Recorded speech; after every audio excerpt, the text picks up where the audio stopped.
Hello, it's Nikki. So welcome to this Turning 40 part 2. I must come up with a better title than that, but we are where we are. All right, today I want to build on what I shared yesterday about, well, basically I'll just go over the last 3 points of yesterday's or the last two rather, of decluttering, releasing, creating space for what it is that you want. And secondly, really checking the dates of the stuff that is already there, that is maybe clogging up your time, your energy, your space, the stuff that you see around you on a day-to-day basis, and really giving yourself that permission, I know that word, of releasing it and maybe closing something down or drawing a line under it, even though, sometimes that process can be tricky. Number 6, something that I want to talk about today is once you've done that first layer of releasing or making some decisions or shifting things around, or even just moving that thing that sits by your front door that you trip over every single day and have done for the last 6 months, making that decision to go, I need to move it. I'm going to move it. Today is going to be the day. Number 6 is about enjoying the space and considering. And sometimes this is the part that we avoid, because actually being busy, being occupied, it's much more preferable. You could really feel that I was feeling that moment of like, don't make me sit with my feelings, don't make me sit with myself. But it's been a practice that I've really been working through the last year or so, of being comfortable with enjoying that space. And certainly over the summer, I completed some pieces of work and I had a bit more time. And I felt like over the last couple of years, with everything that's been going on, I needed that space to close my computer down and to really think about what's next and consider. And it was a case of breaking that track or that pattern within my brain that every time was like, right, I'm going to open my computer. And I thought, no, don't open your computer. Be in that space. You can hear me exhaling as I'm going on. But getting to enjoy that space and really feeling that the space, the time away from everything else is actually just as valuable. I think so often we put emphasis on the doing or the output or the completing, the finishing, the getting stuff done, the achievement. And we have to also work on that input of what is fueling that, what needs to come first before we get to that point.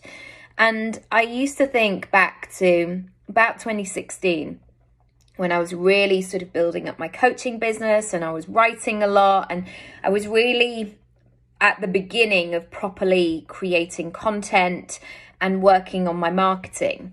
And I used to consider, definitely my son was, in those very early stages of, you don't know with a newborn when they're going to sleep. I know there are a few people that just like, my child sleeps these times and that's kind of regulated. It wasn't for us. And what I learned to do was to work with what I had. And so what I would have to do sometimes is, if I had an idea for something, I would not do all of the idea stuff whilst I was sitting at my desk. So I might go, it'd be really good to write about this particular topic. What's 5 things that would be really useful around this to consider? And what I would then do is I would maybe take my son to the park or walk around or go to the supermarket. And then those 5 things would start to come into play and I would start to note them down. And I think that's what enjoying the space and being comfortable with that has been for me, is making sure that I have that time in my week to be inspired, to ponder, to consider, to recognize what's coming up to the surface. Number 7, I've really learned, and I invite you to do the same in whatever way works with you, is to connect with your gut and your instinct. and really carve out time for this. And that can be really hard when you're a busy person and you have adult responsibilities. You are working and trying to pack lots of things into your very busy life. To carve out 30 minutes for yourself feels, I don't know, indulgent, or something that would come last, or something that would eventually happen when you have time. But because I've built this discipline up over time, and it started literally with 5 minutes of me saying to the rest of my family, I just need 5 minutes. And I would go in to my bedroom, our bedroom, and close the door and just take 5 minutes to maybe grab a piece of paper and a pen, see how things were, and almost just connect with that.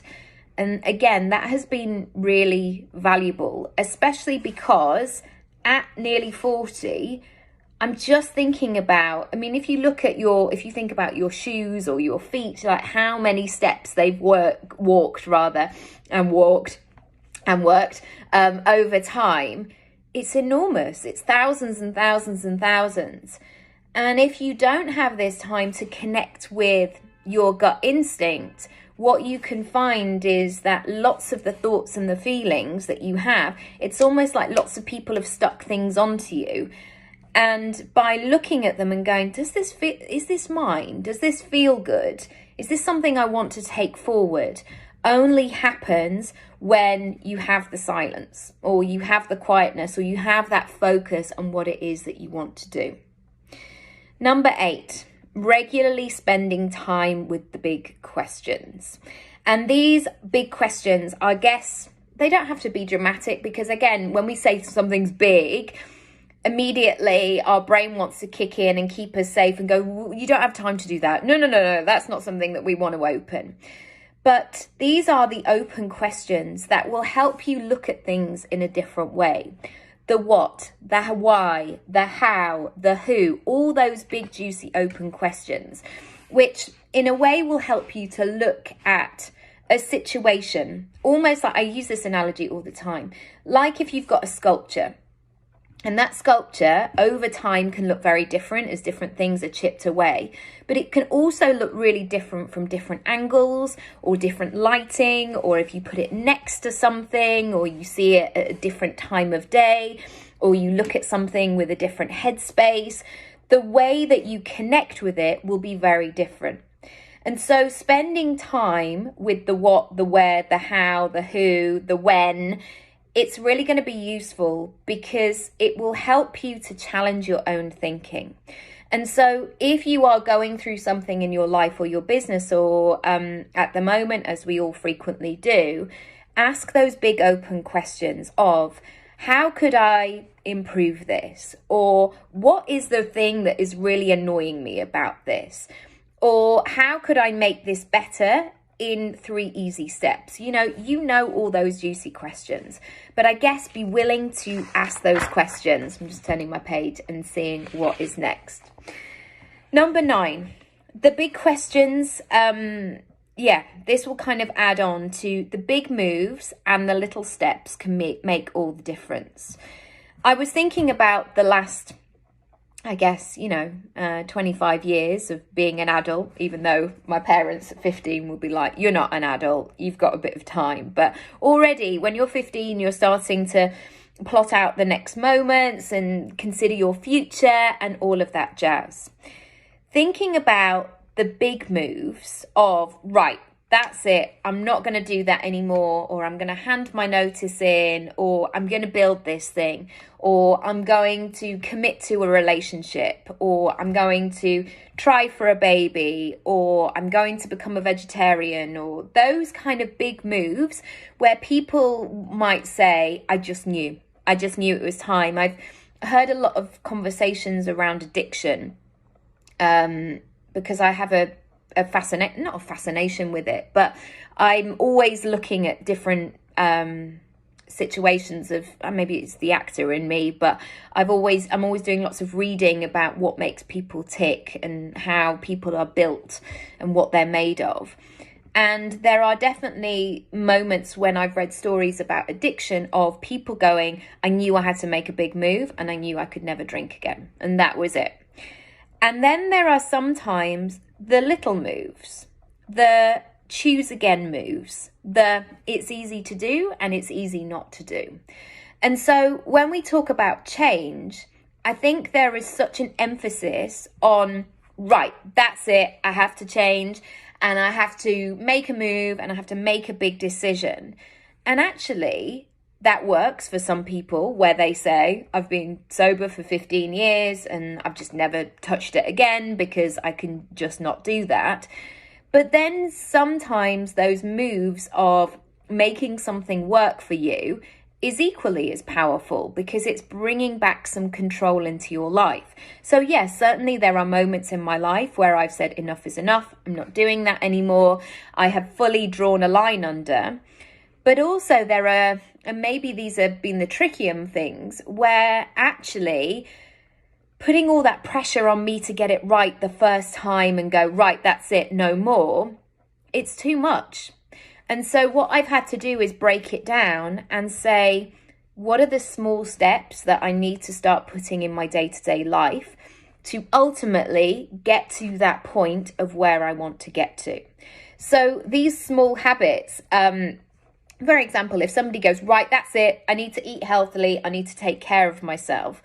Yeah, that's great. And sometimes people will go, I'm only ever going to eat vegetables from now on.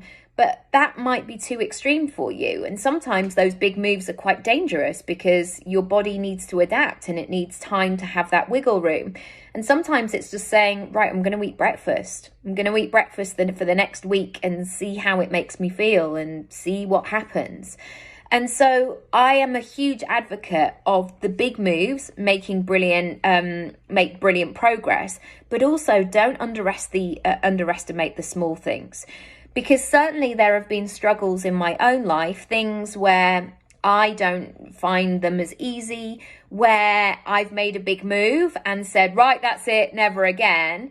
And then I've gone back to old habits. And that is really painful, where you have to unpick something again and go, oh, wow, I thought that work was done. I thought I'd sussed that. Oh, no, I haven't. And you have to go back to that beginner's mind and be humbled through that process and ask more questions and delve a little bit deeper and have that kindness to yourself, I guess, of trying again.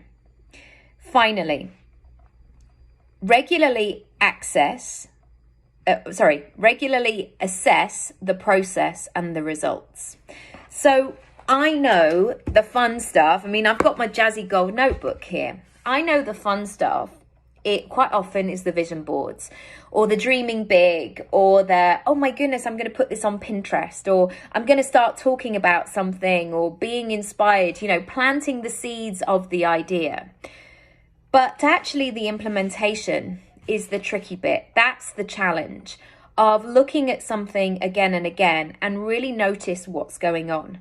And I would say that that is part of my business and where I'm up to right now is I am doing more analysis than I've ever done before, because I want the seeds that I plant to produce the flowers that I want to gain for me and for my clients. And so making sure that at each step of the way, sometimes people might say, okay, I want to start exercising more. Great. And then you get a pattern of 3 days a week. And then maybe on one of those, you're like, yeah, but it doesn't make me feel good on a Wednesday because that's not what I need. And then on Thursday, it's a bit out of whack. So what I'm saying is spend some time also in that analysis. Don't just feel like you have to start something new. And, oh man, it's a tough one. It's a tough one. I know I'm doing a lot of heavy breathing in these moments, but I hope sharing honestly will support you in some way and give you some food for thought on this day. I promise they will get jollier. I feel like I'm being a bit, anyway, it's my truth. So I'm going to leave it there. Thanks for watching. If you missed part 1, feel free to go back and I'll see you in part 3.